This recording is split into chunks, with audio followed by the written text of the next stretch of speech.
Assalamualaikum warahmatullahi wabarakatuh. Perkenalkan, nama saya Novita Ataya Izas. Di sini saya akan menjelaskan tentang metode sistem kerja industri kreatif. Pengertian industri kreatif. Industri kreatif adalah proses penciptaan, kreativitas, dan ide dari seseorang atau sekelompok orang yang dapat menghasilkan sebuah karya tanpa mengeksploitasi sumber daya alam, serta dapat dijadikan produk ekonomi yang menghasilkan. Jenis-jenis industri kreatif. Indonesia sendiri memiliki 14 jenis industri yang bisa dikategorikan sebagai kreativitas yang dihasilkan untuk menumbuhkan perekonomian masyarakat Indonesia. Oleh sebab itu, Indonesia menjadi salah satu pilihan negara yang berpotensi untuk menumbuhkan industri tersebut. Jenis-jenisnya antara lain: pertama, periklanan. Periklanan berkaitan dengan kreasi dan produksi iklan, antara lain riset pasar, perencanaan komunikasi iklan, iklan luar ruang, produksi material iklan, promosi, kampanye relasi publik, tampilan iklan di media cetak dan elektronik. Yang kedua, arsitektur, berkaitan dengan bangunan dan informasi produksi, antara lain arsitektur taman, perencanaan kota, perencanaan biaya konstruksi, konservasi bangunan tua, dokumentasi lelang, dan lain-lain. Yang ketiga, pasar seni dan barang antik, berkaitan dengan kreasi dan perdagangan, pekerjaan, produk antik dan hiasan, galeri toko, swalayan, dan internet. Yang keempat, kerajinan, berkaitan dengan kreasi dan distribusi produk kerajinan, antara lain barang kerajinan yang terbuat dari batu berharga, aksesoris, pengrajin emas, perak, kayu, kaca, kain, porselin. Yang kelima, desain, berkaitan dengan kreasi desain grafis, interior produk, industri, pengemasan, dan konsultasi identitas perusahaan.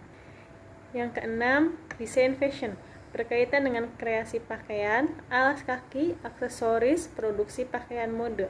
Yang ketujuh, video, film, dan fotografi, berkaitan dengan kreasi produk video, film, dan jasa fotografi, serta distribusi rekaman video dan film, termasuk diantaranya penulisan skrip, dubbing film.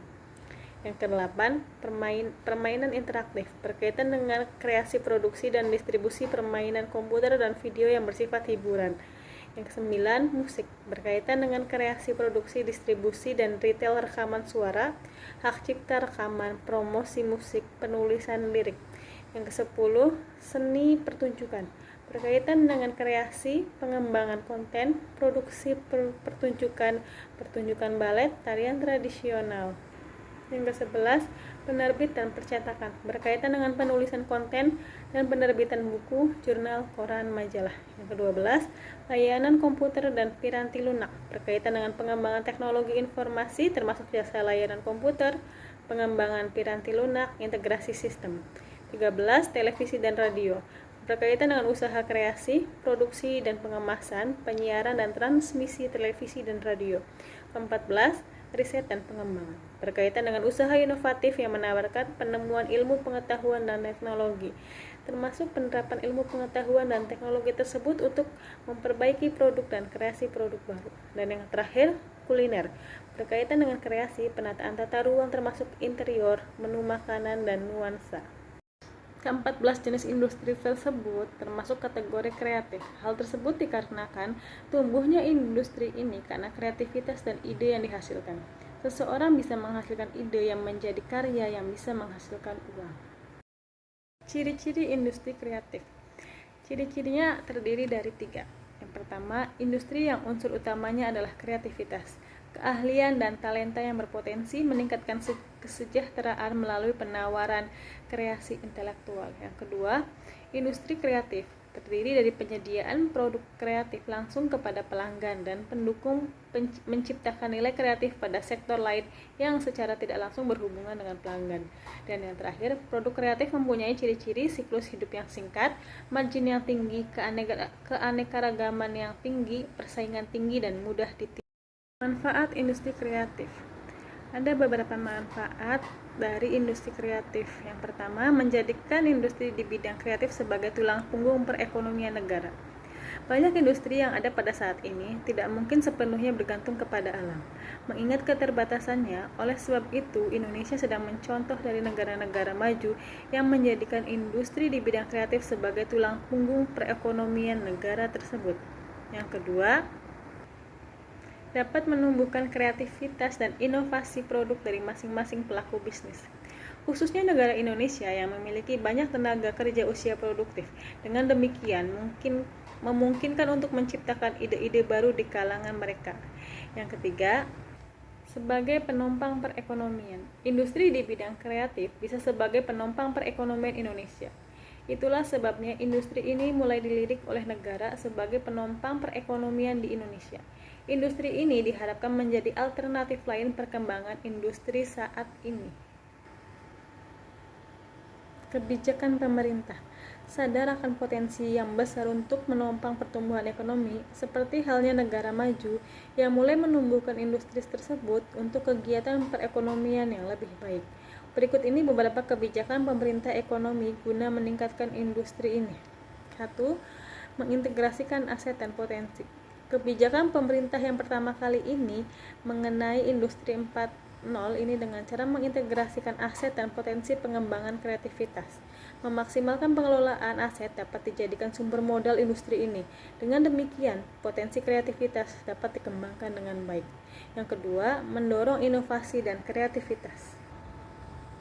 Inovasi dan kreativitas dalam bentuk yang lebih baik didukung sepenuhnya oleh pemerintah dengan penyediaan permodalan dan penyediaan fasilitas layanan untuk mendukung industri 4.0 ini.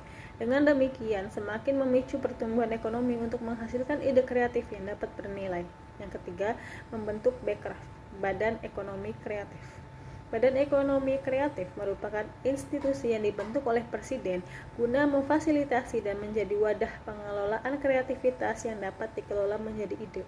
Keberadaannya mendorong kreativitas masyarakat guna terus menghasilkan ide yang dapat menjadi karya. Yang terakhir, meregulasi dan mendukung kreativitas masyarakat. Kreativitas masyarakat harus senantiasa diregulasi dan didukung oleh pemerintah agar pertumbuhan ekonomi dari industri ini tidak terjadi perselisihan antara pelaku bisnis yang satu dengan pelaku bisnis lainnya. Perlindungan terhadap hak cipta pun merupakan salah satu dukungan dari kebijakan pemerintah. Metode pengembangan industri kreatif. Kelembagaan ekonomi kreatif terfokus pada upaya peningkatan bahan baku dan teknologi kreatif memiliki nilai ekonomi yang lebih tinggi. Bahan baku dan teknologi kreatif terpenting atau utama yang perlu diperhatikan adalah aset kreatif atau kognitif, seperti desain, empati, permainan, dan makna. Pertumbuhan kelembagaan seharusnya ditekankan untuk memperkuat ikatan horizontal daripada memperkuat ikatan vertikal. Pengembangan kelembagaan cenderung menggunakan pendekatan struktural dibanding kultural, dengan harapan perilaku dan tindakan masyarakat akan mengikutinya. Itulah presentasi dari saya, kurang lebihnya saya minta maaf. Wassalamualaikum warahmatullahi wabarakatuh.